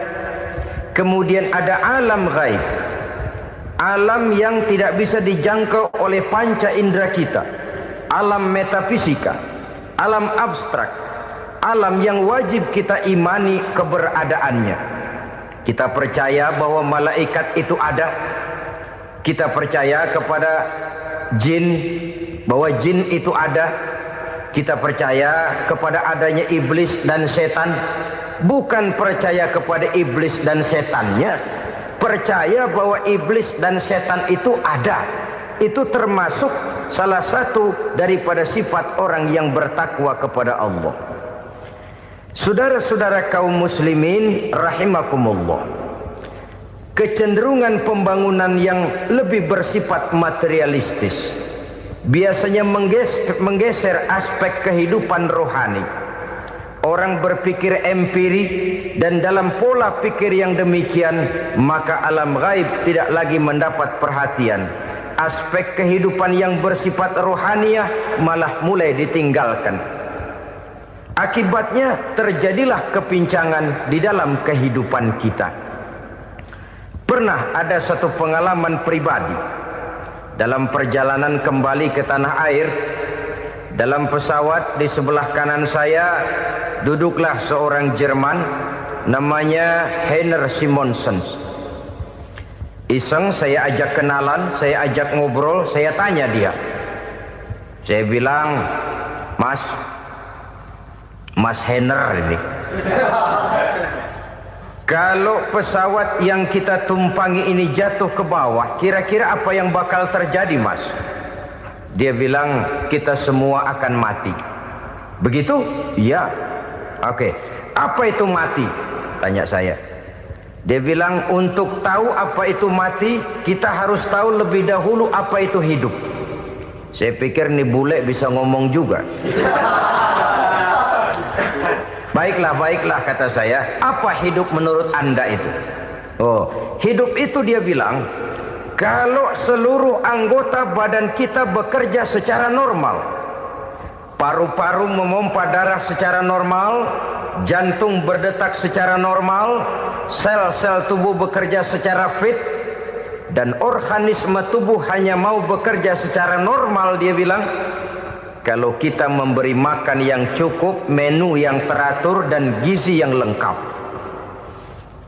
Saya bilang, kesimpulannya apa, Ner? Dia jawab, hidup adalah dari tangan ke mulut. Life is from the hand to the mouth, kata dia. Hidup adalah dari tangan ke mulut. Jadi masalah hidup tidak lebih daripada masalah isi perut. Orang pergi pagi, pulang sore, peras keringat, banting tulang, perut yang dibelain. Saya bilang, you are wrong. Sampean salah, Ner. Kamu orang Islam bukan? Bukan. Pantas. Kenapa saya salah? Dia bilang, ya jelas salah. Salahnya di mana? Kamu ini manusia. Kalau hidup cuma dari tangan ke mulut, saya bilang, kambing di kampung saya juga begitu pikirannya, Ner. Itu kambing di kampung saya, asal perutnya kenyang, sudah hidup dia. Perkara besok bagaimana, lusa prospeknya macam mana, bulan depan ada apa, kambing nggak pernah mikir. Di kampung saya kambing juga pikirannya begitu. Kamu Kristen ya? Tadinya. Loh kok tadinya, lalu apa sekarang kamu ini?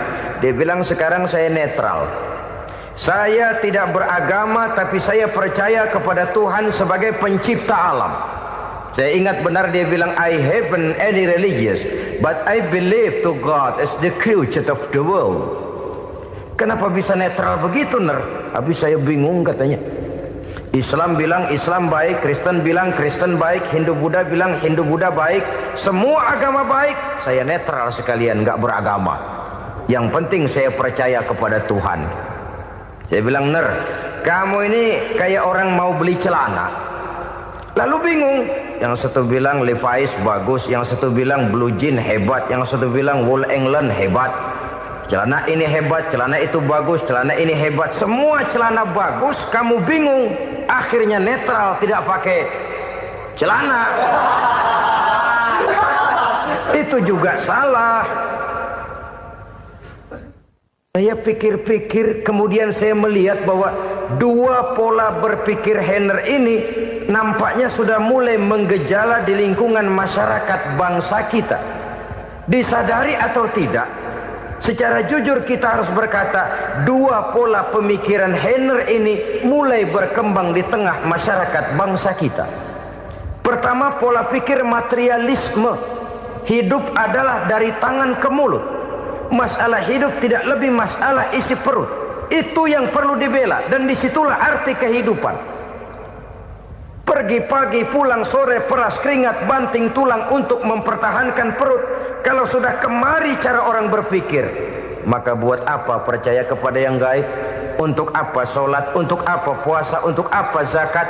Untuk apa menghadiri majelis taklim? Tanpa kepercayaan kepada yang gaib, hidup berjalan menurut alur empiris dan materialis. Kalau sudah ke sana cara orang berpikir, biasanya orang lalu cenderung menghalalkan segala cara. Hanyalah orang yang percaya bahwa akhirat ada. Hanyalah orang yang percaya bahwa alam kubur itu ada. Hanyalah orang yang percaya bahwa malaikat itu ada, hidupnya akan lebih terarah dan terkendali. Karena kepercayaan kepada yang gaib, yang merupakan fase daripada kehidupan setelah hidup yang sekarang ini, mewarnai gerak pribadi seseorang di dalam dia melakukan kegiatan hidupnya. Pola berpikir materialisme, disadari atau tidak, mulai menggejala di lingkungan masyarakat bangsa kita. Hidup tidak lebih dari urusan tangan ke mulut, mulut ke tangan, tangan ke mulut. Asal perut sudah kenyang, hiduplah sudah. Perkara bagaimana prospek hari yang akan datang, bagaimana akhirat tidak jadi persoalan. Ini yang oleh Nabi diperingatkan, ad-dunya sijnul mu'min wa jannatul kafir. Dunia adalah penjara bagi orang beriman dan surga bagi orang kafir. Dulu di zaman Belanda hadis ini pernah disalah tafsirkan, disalah artikan, digunakan sebagai senjata untuk mengkebiri dan membuat impoten umat Islam. Sudahlah umat Islam gak usah macam-macam, kata Belanda. Dunia ini kan penjara buat orang Islam, surga buat orang kafir. Di penjara jangan bertingkah.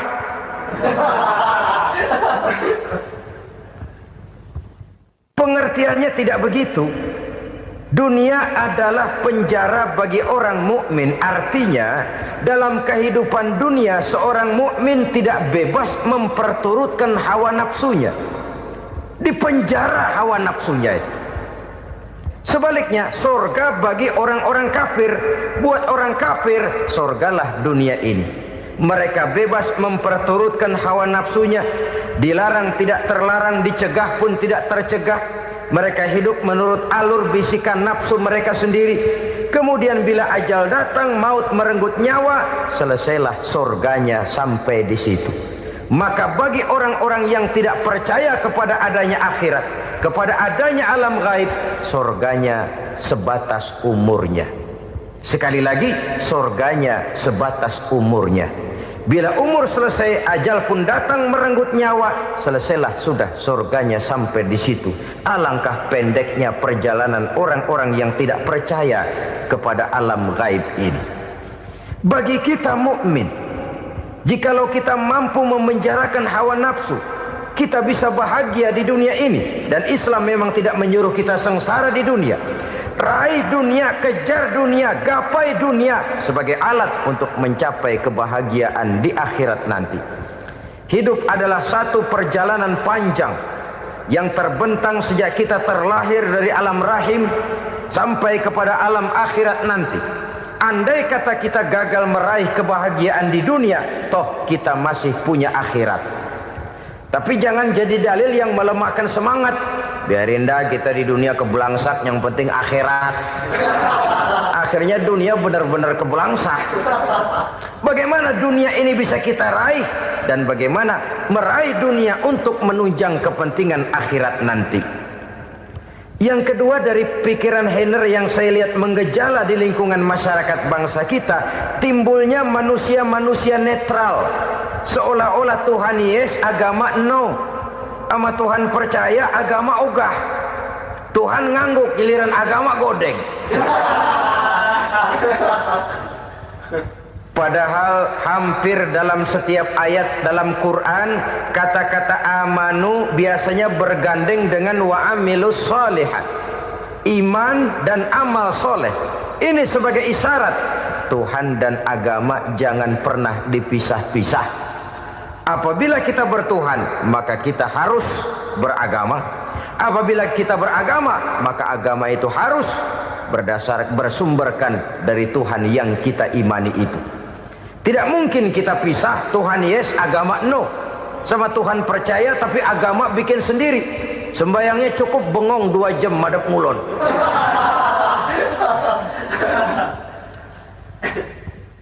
Saudara-saudara kaum muslimin rahimakumullah.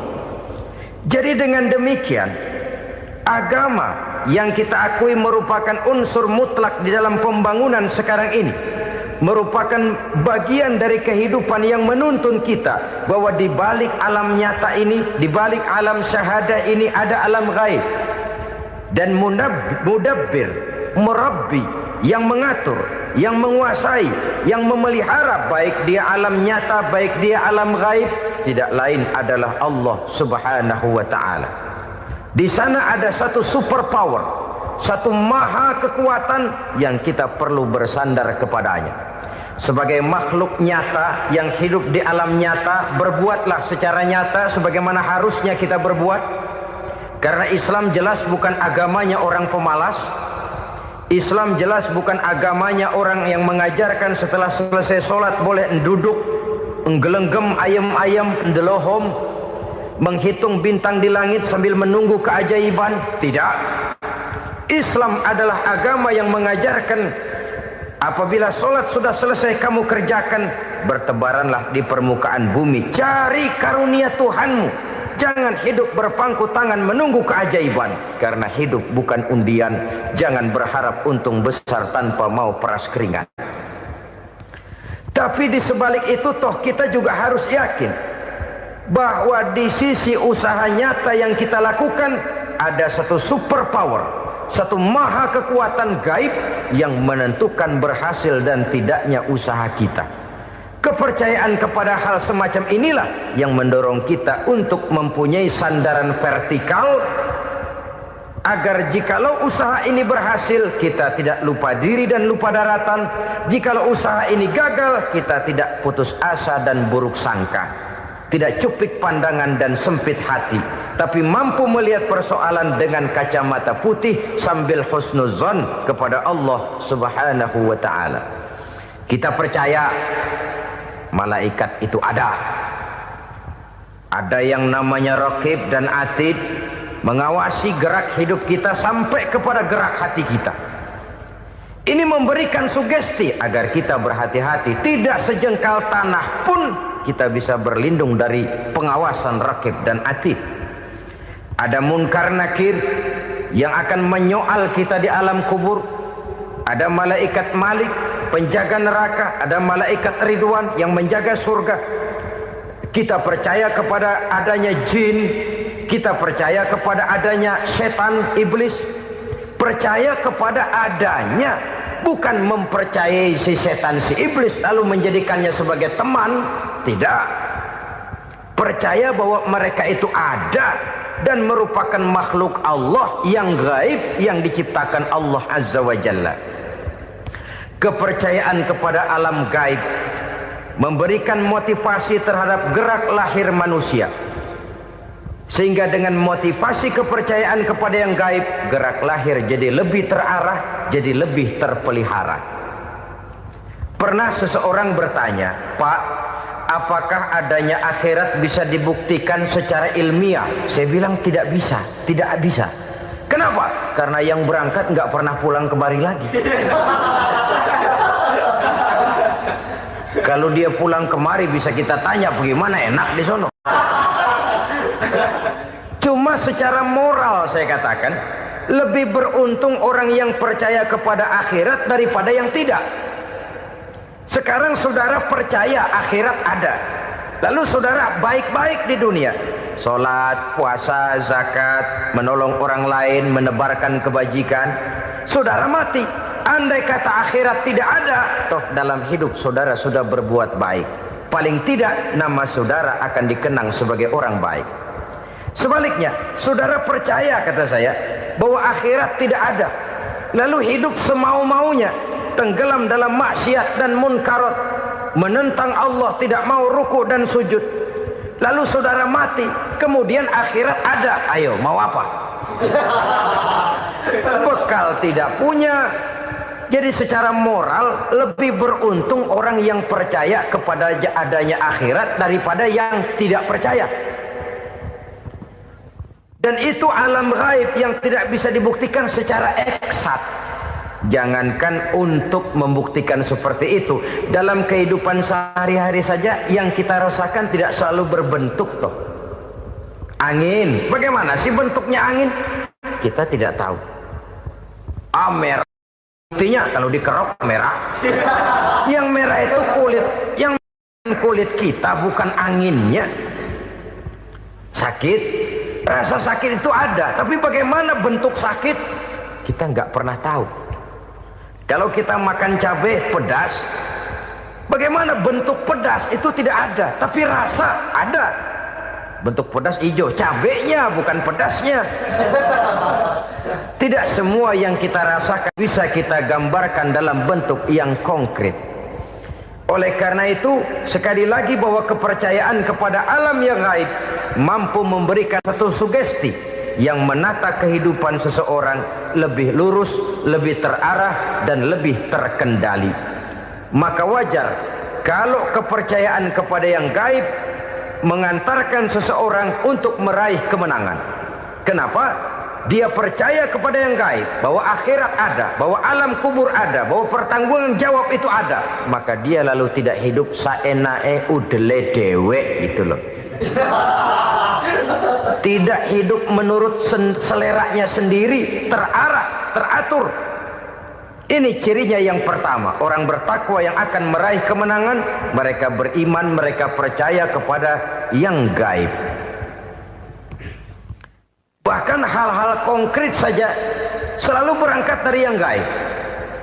Saudara-saudara, para remaja, para pemuda sekarang ini tidak pernah tahu toh siapa yang akan jadi teman hidup saudara.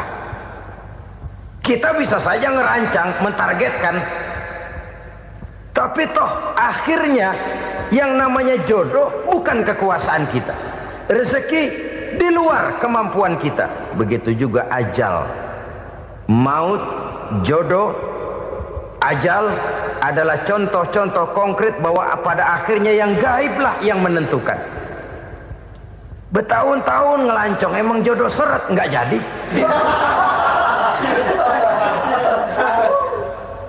Begitu kenal baru setengah malam nginep ditangkap hansip kan.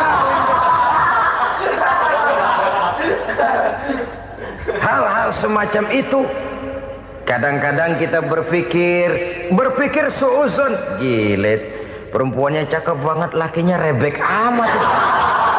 Memang begitulah jodohnya. Memang begitulah jodohnya. Saudara hadirin ma'asyiral muslimin yang saya hormati, jadi hal-hal yang konkret saja kita yakini sepenuhnya ditentukan oleh satu superpower yang gaib itu tadi. Dari sanalah segala ketentuan itu berangkat dan kesanalah segalanya akan kembali. Maka kepercayaan kepada yang gaib meluruskan gerak hidup seseorang dan itu akan mengantarkan dia kepada meraih kemenangan. Satu. Yang kedua, wa yuqimuna shalah. Orang bertakwa yang akan meraih kemenangan itu adalah orang-orang yang mendirikan sholat. Kenapa sholat mengantarkan orang untuk meraih kemenangan? Yang jelas, inna sholata tanha anil fahsya'i wal munkar. Sholat mampu mencegah manusia dari perbuatan keji dan munkar. Banyak filsafat hidup yang terkandung di dalam sholat ini. Sejak kita wudhu sampai kita menghadap ke arah kiblat, sampai kita melakukan gerak-gerak sholat, bacaan-bacaan yang ada di dalam sholat, lalu sampai kepada mengucapkan salam. Banyak filsafat hidup yang terkandung di dalam sholat. Umpamanya saja, setelah takbiratul ihram mulai kita dengan sholat dalam posisi berdiri, diajarkan dalam kitab-kitab fikih agar kita melihat ke arah tempat sujud. Ini kan filsafat kehidupan. Kalau kamu sholat dalam posisi berdiri, lihat tempat sujud. Jangan sholat mata jelalatan, sebab nanti bisa mengurangi kekhusyuan. Jadi wajar kalau ia dikatakan bahwa yang paling afdol adalah shaf yang di depan. Kenapa? Secara harfiah pengertiannya akan lebih mengundang kekhusyuan. Kenapa? Kalau kita di shaf paling depan di masjid umpamanya paling banter, kita lihat tembok. Tapi kalau kita shaf di tengah atau di belakang, orang-orang di depan kita pun akan kelihatan. Yang bajunya loreng, yang bajunya genggang, yang bajunya macam-macam. Kita lihat, kadang-kadang kita pikirin, ada yang bajunya bolong. Kita sholat tapi dalam hati, nih orang bajunya robek yang nggak tahu apa. Ada saja hal-hal yang mengusik kekhusyuan kita. Oleh sebab itu diajarkan dalam posisi berdiri, lihat, arahkan pandangan matamu kepada tempat sujud. Ini kan filsafat kehidupan. Maksudnya apa? Kalau lagi diri lihat dong tempat sujud. Kalau udah di atas ingat dong sama yang bawah. Kalau sudah tinggi ingat dong dari mana kamu berangkat. Kalau sudah berkuasa bantu dong yang lemah. Kalau sudah kaya santuni dong yang miskin. Kalau sudah alim bimbing dong yang awam. Ini filsafat kehidupan. Dalam posisi berdiri kau lihat tempat sujud. Ini akan melahirkan kepekaan sosial di mana seseorang mau tahu kepada orang lainnya. Bagaimanapun kaya kita, tinggi pangkat dan jabatan kita, jikalau hidup hanya untuk kepentingan perut sendiri saja, rasanya belum membawa manfaat di dalam kehidupan kita. Tapi efek yang tertinggi sesungguhnya, sholat mencegah manusia dari perbuatan keji dan munkar. Perbuatan keji dan munkar walaupun kelihatannya mendatangkan uang, membawa keuntungan, tapi itu keuntungan semu, keuntungan sementara. Dengan menipu orang lain kita bisa dapat untung, tapi tidak membawa berkah. Dan itu adalah kerugian besar dalam kehidupan kita. Maka untuk meraih kemenangan harus dimulai dengan membentuk kepribadian yang tegar, memiliki sandaran vertikal yang langsung kepada Allah Subhanahu wa ta'ala. Dan itu hanya bisa kita tempuh melalui jalur ibadah formal yang sudah ditentukan Allah, yakni sholat yang 5 waktu. Untuk memperkuat itu ada sholat-sholat sunnah, rawatib, nawafil sebagai terminal kontrol cadangan untuk memelihara stabilitas temperatur batin di dalam kita berhubungan dengan zat yang maha gaib, yaitu Allah Subhanahu wa ta'ala.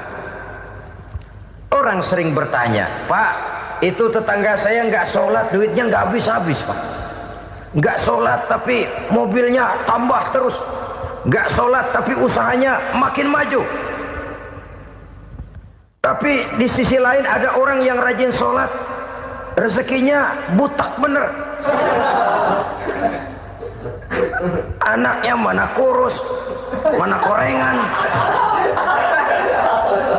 Saudara hadirin ma'asyiral muslimin rahimakumullah. Harus saya katakan bahwa sholat memang bukan untuk cari duit. Sholat adalah sandaran vertikal kita kepada Allah. Sedangkan soal rezeki itu berkaitan dengan sifat Allah maha pengasih dan maha penyayang. Allah maha pengasih, siapapun dikasih kalau mau usaha. Allah maha penyayang, tidak semua orang disayang oleh Allah Azza wa Jalla. Dan belum tentu banyak harta itu merupakan nikmat. Mungkin juga istidraj. Artinya istidraj itu dikasih tapi diambulin, kalau bahasa Betawinya itu. Dikasih tapi diambulin, itu bukan merupakan nikmat sesungguhnya, lebih merupakan azab dari Allah Subhanahu wa ta'ala.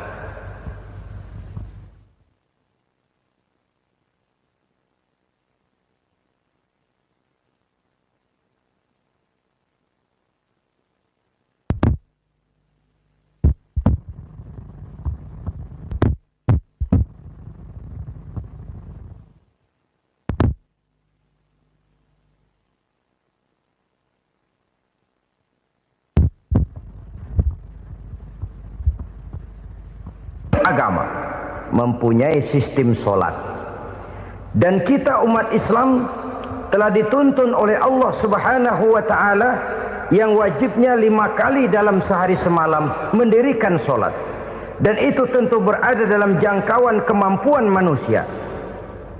Pada awalnya barangkali kita memang merasa solat itu satu kewajiban, tapi semakin kita hayati makna, manfaat dan filsafat yang terkandung di dalam ajaran solat, semakin sampai kita kepada keyakinan bahwa solat adalah keperluan kita. Sehingga pada waktu tertentu dinilai puncaknya, kita tidak lagi akan berkata saya wajib solat, tapi kita akan berkata saya perlu solat. Kalau kita sudah merasakan itu adalah keperluan kita, nah di sanalah kita baru akan merasakan ruginya kalau hal itu tidak kita laksanakan.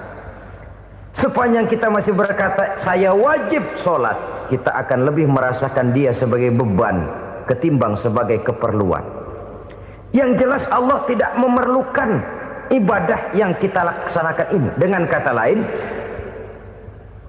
andai kata satu dunia penuh ini orang tidak ada yang sholat satu pun, Allah tidak akan turun dari jabatan Tuhan. Jangan lalu berpikir kalau kita ngambek se-RW kagak sembahyang Tuhan tekor kali ini ya. Tentu tidak. Itu perlunya kita, bukan perlunya Allah. Dan pada induknya kita akan berkata saya perlu agama. Kalau secara induk kita sudah memerlukan agama, maka konsep-konsep yang ada di dalam ajaran agama itu pun adalah juga merupakan keperluan kita. Baik dia bernama sholat, baik dia bernama puasa, baik dia bernama zakat, baik dia bernama haji, seluruhnya adalah keperluan kita. Dan sesuatu yang kita perlukan apabila tidak kita laksanakan akan melahirkan kerugian di dalam kehidupan. Jangan heran kalau kita membaca riwayat perjalanan hidup para salafus soleh, orang-orang soleh. Ada yang tahajud sampai 100 rakaat, ada yang sholat malam kakinya sampai bengkak. Kita sekalinya bengkak biri-biri.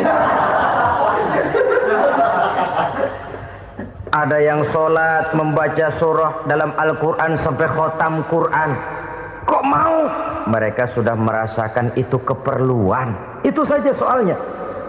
Satu saat pun jikalau kita merasa bahwa itu keperluan saya, kita pun akan melaksanakan seperti itu. Keperluan saya dalam kehidupan. Inilah yang kedua.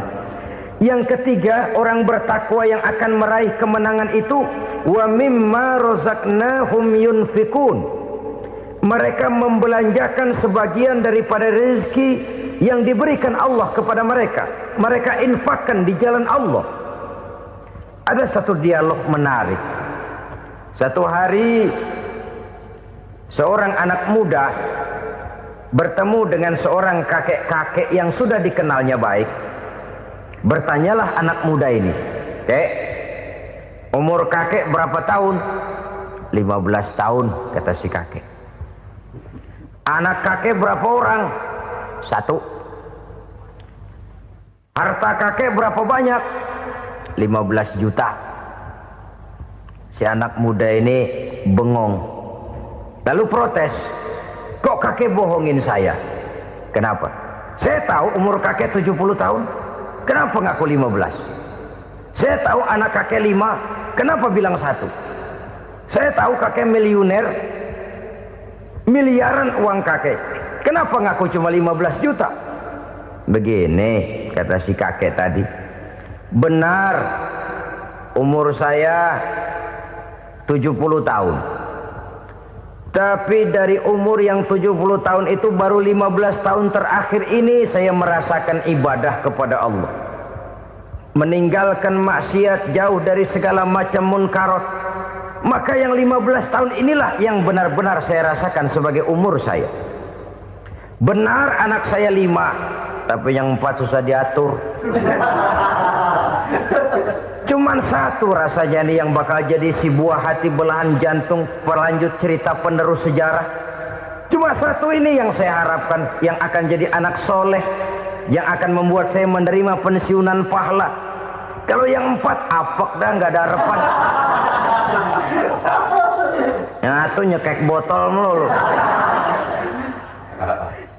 Oh begitu. Iya. Lalu kenapa kakek bilang harta kakek cuma 15 juta padahal saya tahu kakek uangnya miliaran, depositonya banyak? Ya karena 15 juta itulah yang saya ingat yang pernah saya belanjakan di jalan Allah. Saya merasa itulah harta saya yang sebenarnya. Yang miliaran yang saya simpan di bank kelak kalau satu saat saya mati akan jadi rebutan di antara anak-anak saya. Iya kalau anak saya soleh kayak yang satu ini. Kalau yang 4 tadi udah tulen dia bakal berantem dah berebut tuh. Jadi 15 juta yang saya belanjakan di jalan Allah inilah yang saya merasakan benar-benar harta saya yang sesungguhnya. Dialog ini patut menjadi bahan renungan kita bersama. Diberikan kita umur 40, 50, 60, 70, 80. Berapa tahun dari umur yang diberikan itu yang jalan mulus, yang kita gunakan untuk melaksanakan ibadah? Banyak harta kita simpan di bank, di lemari, di dompet, di tas. Tapi berapa yang sudah kita depositokan di jalan Allah yang akan menemani kita di hari kita kembali nanti? Maka orang bertakwa yang akan meraih kemenangan, wa mimma razaqnahum yunfikun, mereka membelanjakan sebagian dari rezeki yang diberikan Allah di jalan Allah subhanahu wa ta'ala. Ma'asyiral muslimin rahimakumullah, zahirnya memang kita memberikan kepada orang lain, tapi hakikatnya kita menyimpan untuk diri kita sendiri. Kita memberikan kepada yatim piatu 25.000. Zahirnya kita memberikan si yatim, hakikatnya kan kita cuma nyimpan. Saya berikan, titip kepadamu, ini untuk saya di akhirat. Kau boleh belikan baju, kau boleh belikan untukmu makan, kau boleh bayarkan sekolahmu. Ini untuk saya. Hakikatnya kita nyumbang masjid 1 juta, zahirnya kita berikan kepada panitia masjid, tapi hakikatnya kan cuma titip 1 juta ya untuk saya di alam kubur nanti. Silakan kau boleh belikan semen, ini uang, belikan besi, belikan pasir. Saya cuma sekedar titip untuk kepentingan saya. Hakikatnya kita cuma sekedar menitip.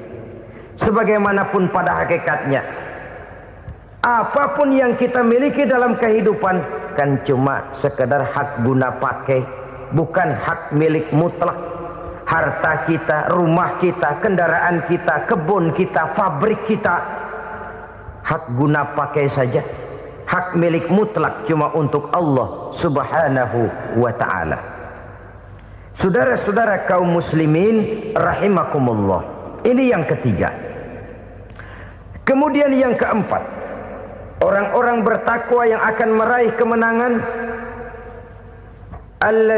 allazina yu'minuna bima unzila ilaika, mereka yang beriman, mereka yang percaya kepada apa yang telah diturunkan kepadamu Muhammad, ay Al-Quran, yakni Al-Quranul Karim. Setelah percaya kepada yang gaib, mendirikan solat, kemudian menginfakkan sebagian dari rezeki yang diberikan Allah, mereka juga lalu percaya kepada yang diturunkan terhadap Nabi, yaitu tidak lain Al-Quranul Karim. Sekali lagi di sini, percaya bukan hanya sekedar percaya saja, tetapi percaya lalu menjadikan Al-Quran itu sebagai pedoman hidup. Sebab memang Al-Quran itu adalah GBHM, garis-garis besar haluan muslim. Apa yang harus kita lakukan, apa yang harus tidak kita lakukan, bagaimana mestinya kita bertingkah laku dan berbuat, seluruhnya tercantum di dalam Al-Quranul Karim. Itu sebabnya ketika satu hari Aisyah ditanya bagaimana akhlak Rasul, beliau menjawab, kana Rasulullah sallallahu alaihi wasallam khuluquhul Quran. Akhlak daripada Rasulullah tidak lain adalah Al-Quran. Jawaban simpel ini memberikan gambaran bahwa keseluruhan daripada konsepsi Quran sudah diterjemahkan dalam kehidupan Rasulullah Sallallahu Alaihi Wasallam. Karena kita tahu akhlak adalah keseluruhan dari gerak hidup manusia. Sejak ia berpribadi, berumah tangga, bertetangga, bermasyarakat, sampai kepada berbangsa dan bernegara, Al-Quran tetap memberikan sentuhan nilainya. Oleh karenanya, orang-orang yang bertakwa adalah orang-orang yang menjadikan Al-Quran sebagai pedoman dalam kehidupannya. Dan kita yakini Al-Quran diturunkan kepada Nabi Muhammad bukan merupakan produk Nabi Muhammad. Isi dan redaksinya langsung dari Allah Subhanahu wa ta'ala. Kemudian cirinya yang kelima, orang bertakwa yang akan meraih kemenangan itu, wa ma unzila min qablika. Tidak hanya sekedar percaya kepada yang diturunkan terhadap Nabi Muhammad yaitu Al-Quran, mereka juga percaya kepada apa yang pernah diturunkan kepada para nabi, kepada para rasul sebelum Nabi Muhammad. Percaya kepada adanya suhuf, percaya kepada adanya Taurat, percaya kepada adanya Injil, percaya bahwa Allah dahulunya sudah menurunkan Taurat kepada Musa, percaya bahwa Allah sudah menurunkan Injil kepada Isa, percaya Injil ada, Taurat ada, diturunkan Allah untuk Isa dan Musa, tetapi tidak wajib mengamalkannya karena kita sudah diberikan Al-Quranul Karim. Ini yang perlu saya garis bawahi. Kita percaya Allah telah menurunkan Injil dahulu kepada Isa. Kita percaya bahwa Allah telah menurunkan Taurat dahulunya kepada Nabi Musa. Kadang-kadang ini dijadikan dalih, dikacaukan pengertiannya. Quran saja mengajarkan bahwa orang yang bertakwa harus percaya kepada Injil, maka pakailah Injil. Apalagi kalau ayat sebelumnya ditilap, dihapus, dihilangkan, Injilnya yang ditekankan, maka akan terjadilah penekanan yang salah arah. Karena salah arah akhirnya bisa merusak dan menghancurkan akidah. Ketika Rasul suatu saat pernah ditanya orang, "Ya Rasul, bagaimana sikap kita sebagai muslim terhadap Injil yang ada sekarang?" Beliau menjawab, "La tukadzibuhu jami'an wa la tusaddiquhu jami'an." Jangan didustakan seluruhnya, jangan juga dibenarkan semuanya.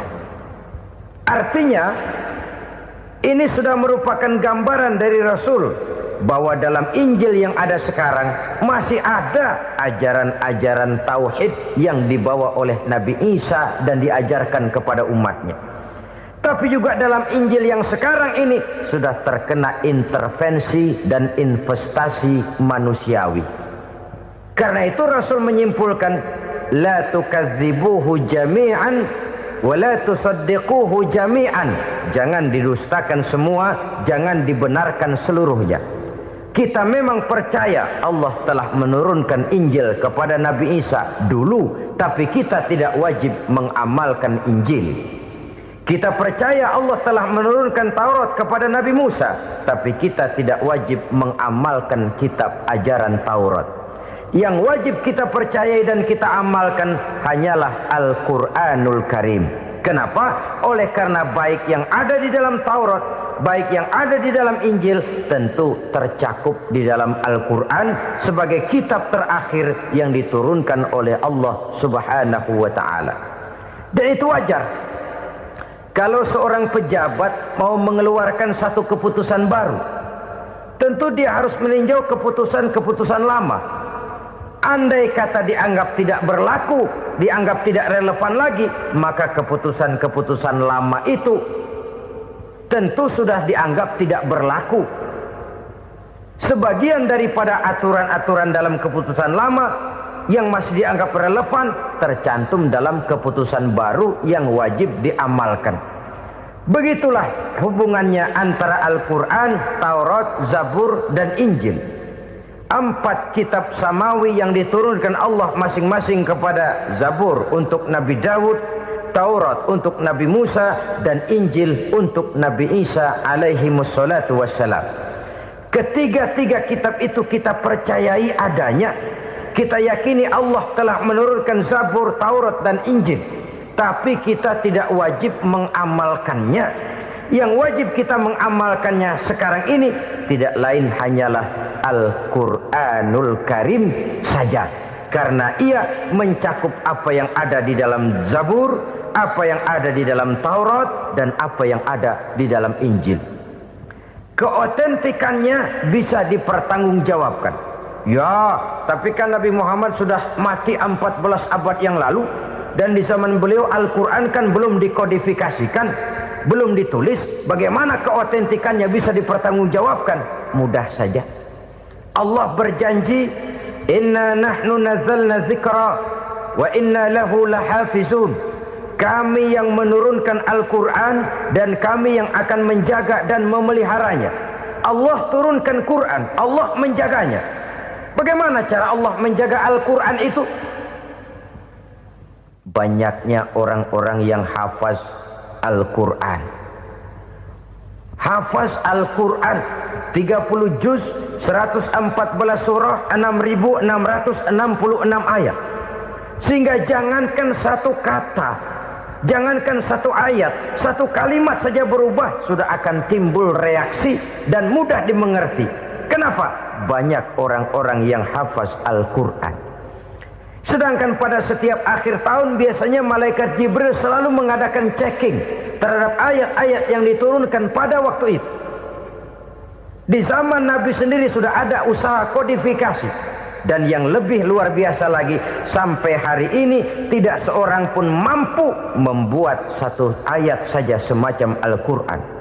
Ke bahasa manapun dia diterjemahkan, naskah aslinya tetap ikut, rujukan dasarnya tetap ada. Berdasarkan itu maka tidak mungkin terjadi penyelewengan terhadap atau pemalsuan terhadap ayat-ayat Al-Quranul Karim. Kesuciannya, keotentikannya, kemurniannya bisa dipertanggungjawabkan. Ma'asyiral muslimin rahimakumullah. Oleh karenanya, konsepsi dasar daripada ajaran Islam ini memang tidak lain adalah Al-Quran dan Sunnah.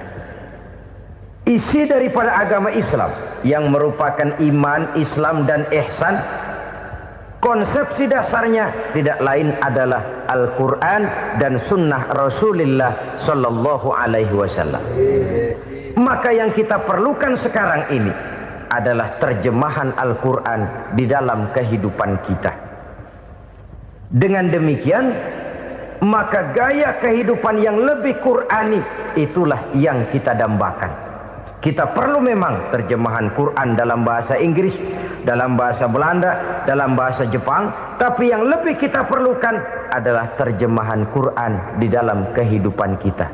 Konsekuen, tidak memanipulasi, ringan sama kita jinjing, berat sama kita pikul. Jangan kalau lempengan ayat Quran tuh kira-kira enak diamalin, keras teriakan kita. Giliran kira-kira ayat Quran itu mukul kepala kita sendiri, diam kita. Itu ciri yang pernah disindir Allah dalam awal-awal Baqarah juga. Ciri beragamanya orang yang munafik. Kullama adha'a lahum masyawfih, kata Allah. Wa iza azlama alaihim qamu. Apabila terang mereka jalan, apabila gelap mereka berhenti. Artinya, kalau kira-kira di Islam nguntungin, rame-rame pada teriak Islam. Tapi ketika diminta untuk berjuang, ketika dituntut untuk berkorban, rame-rame mengundurkan diri. Nasib agama tidak ubahnya seperti daun pisang yang dikait orang di tepi jalan lantaran tak berpayung di ketika hari hujan. Manakala hujan usailah sudah, daun itu pun dicampakkan di tepi jalan, diinjak pula orang nan lalu. Artinya orang menjadikan agama cuma sebagai lipstick, decoration only, tidak konsekuen. Hanya pada saat-saat kelihatannya Islam membawa keuntungan, rame-rame orang teriak-teriak tentang Islam. Tapi jikalau diminta berjuang, jikalau dituntut untuk berkorban, biasanya rame-rame juga mengundurkan diri. Jangan heran kalau mayoritas hitungan kita, tapi minoritas peranan kita. Kuantitas kita dalam jumlah, tapi dalam kualitas kita lebih sering jadi penonton daripada jadi pemain.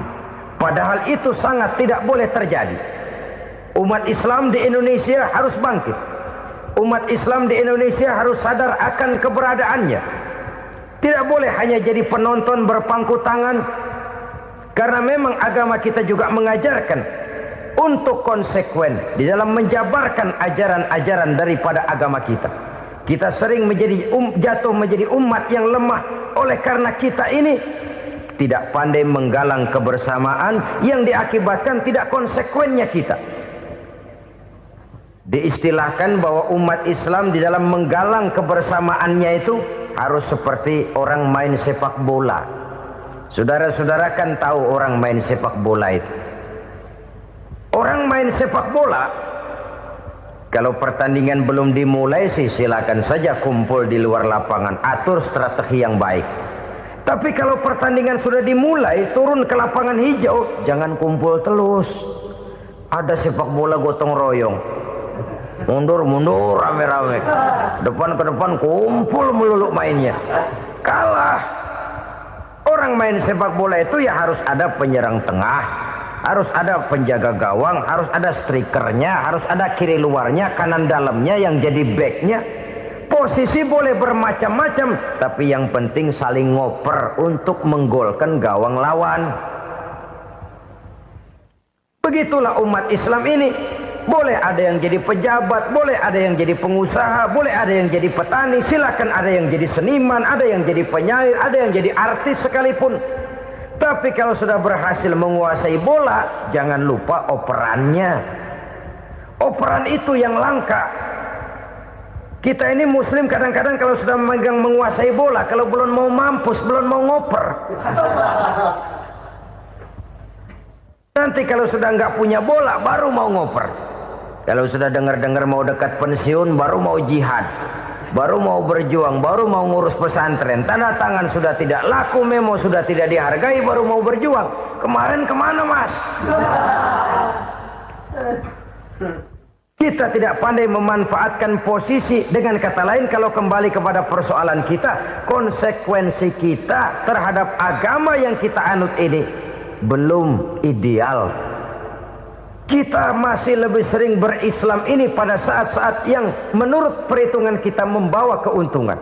Tapi kalau diminta berjuang, dituntut berkorban, yang itu pun hakikatnya adalah untuk kepentingan kita juga.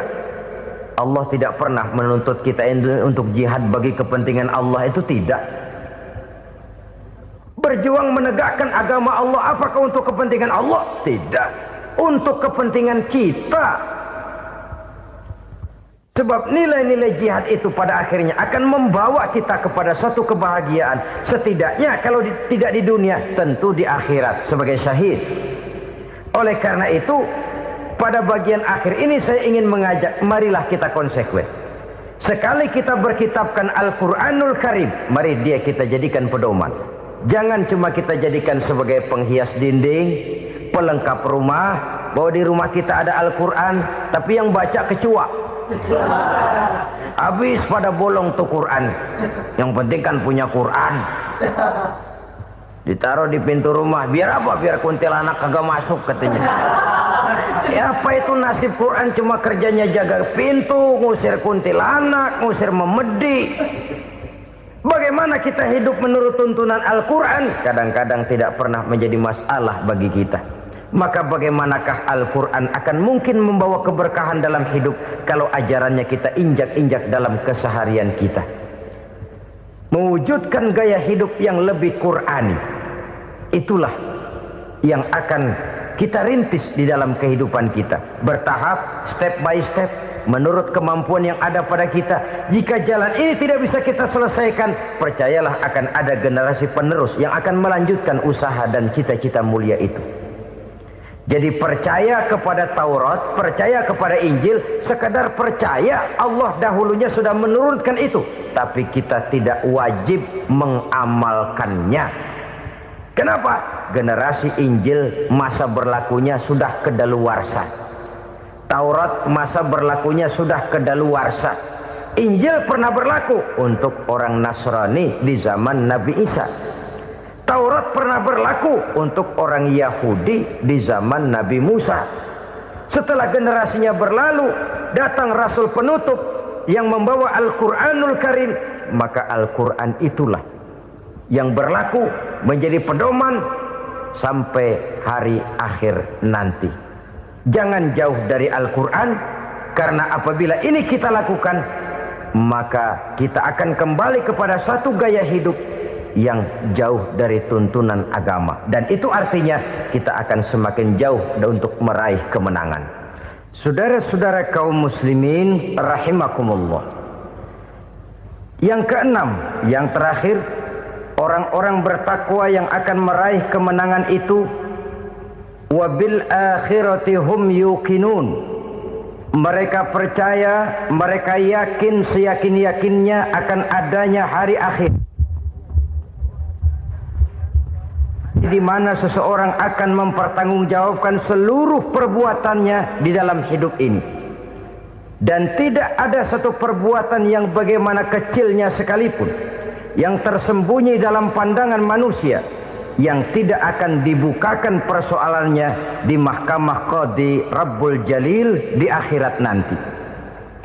Itulah sebabnya maka percaya kepada akhirat disebut secara khusus. Padahal di awal tadi sudah dijelaskan yu'minuna bil ghaib, percaya kepada alam gaib, dan alam gaib ini termasuk akhirat. Kenapa pada bagian akhir disebut lagi akhirat? Karena ternyata bahwa kepercayaan kepada adanya akhirat merupakan induk dari kepercayaan terhadap adanya malaikat, setan, jin dan lain sebagainya, dan akan lebih memberikan sugesti dalam kehidupan manusia untuk meluruskan gerak hidupnya. Jikalau satu saat tergerak hati akan berbuat kejahatan, ingin mencuri, sadarlah, awas ada akhirat. Sebab kalau kita cuma teriak awas ada polisi, itu cuma tertunda sementara, begitu polisi meleng embat. Kalau kita ingin berbuat jahat cuma berteriak awas ada hansip, cuma sementara ketika hansip itu ada. Tapi kalau ceritanya awas ada akhirat, mau menyeleweng awas ada akhirat, mau berjudi awas ada akhirat, mau mencuri awas ada akhirat. Keyakinan yang akan meluruskan gerak hidup manusia